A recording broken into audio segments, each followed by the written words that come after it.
کہو کہ ہم درود پڑھتے ہیں نبی اکرم صلی اللہ تعالیٰ علیہ وسلم کو نفع ہوتا ہے، تو میں کہتا ہوں کہ حضور والا کو اتنا نفع نہیں ہوتا جتنا آپ لوگوں کو ہوتا ہے حضور صلی اللہ تعالیٰ علیہ وسلم پر درود پڑھنے کا۔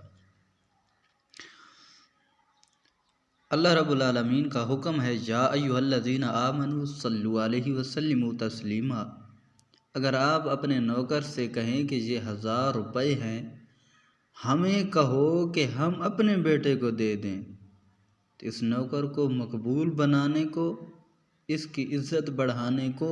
یہ صورت تجویز کی ہے، نہ کہ بیٹا روپے ملنے میں اس نوکر کا محتاج ہے، خود بھی تو دے سکتا تھا، لیکن نوکر کو کہنے کی کہ پھر کیا ضرورت تھی۔ اگر نوکر نہ بھی کہے تب بھی روپیہ بیٹے کے لیے مقرر تھا، صرف نوکر کی عزت افزائی کے لیے ایسا کیا ہے۔ یہی حال درود شریف کا ہے کہ اللہ تعالیٰ کا یہ فرمانا کہ رحمت عالم صلی اللہ تعالیٰ علیہ وسلم پر درود بھیجو، دعا کرو، تو رسول اللہ صلی اللہ علیہ وسلم کے لیے رحمت بھیجنا تو منظوری ہی ہے، خواہ ہم درود بھیجیں یا نہ بھیجیں۔ چنانچہ اس کے قبل ان اللہ و ملائکتہ یصلون علی النبی موجود ہے، مگر ہماری قدر بڑھانے کے لیے ہمیں یہ کہہ دیا گیا ہے کہ اے مومنو تم بھی درود بھیجا کرو، تمہارا بھی بھلا ہو جائے گا۔ اگر کوئی شخص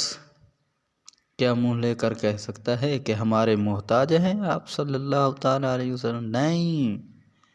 اور اس کے کہنے پر آپ پر رحمت ہوگی، ویسے نہیں ہوگی، نہیں ایسا نہیں ہے۔ یہ شبہ شاید کسی خشک مزاج کو ہوتا ہے،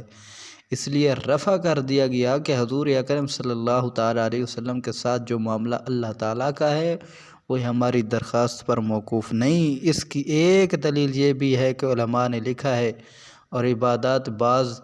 دفعہ مقبول ہوتی ہیں اور بعض مرتبہ مردود ہو جاتی ہیں، لیکن درود شریف ہمیشہ مقبول ہوتا ہے۔ کیوں کہ اگر ہمارے عمل کا آپ صلی اللہ تعالیٰ علیہ وسلم پر رحمت نازل ہونے میں کوئی اثر ہوتا تو ایسے اور اعمال ہیں، یہ بھی ہمارا عمل ایسے ہی ہونا چاہیے تھا کہ کبھی مقبول اور کبھی مردود ہوتا، سو ہمیشہ مقبول ہونا دلیل ہے اس کی کہ یہ معلوم ہو کہ ہمارے عمل کا اس میں کوئی اثر نہیں۔ حق تعالیٰ ضرور رحمت بھیجتے ہی ہیں، اور ہم درود بھیجیں یا نہ بھیجیں،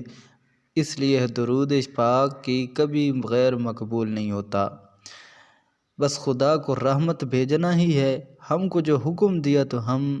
صرف ہماری عزت بڑھانے کے لیے ہم درود پڑھتے ہیں، یہ ہمارے اعمال زائر ہیں، مقبول ہونے کے قابل ہیں نہیں، اور جو عمل مقبول نہ ہو وہ کالعدم ہے،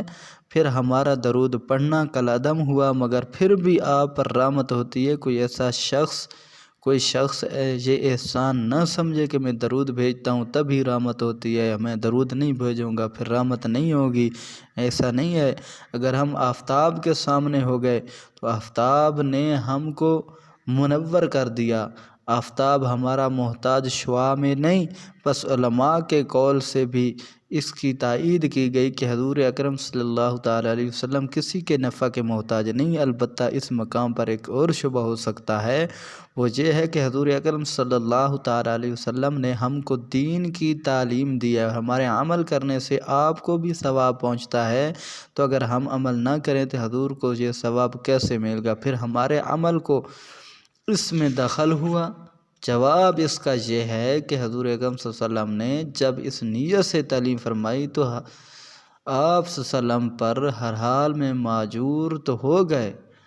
اب ہمارے عمل کرنے کا اثر اتنا رہا کہ عمل کرنے سے آپ کا جی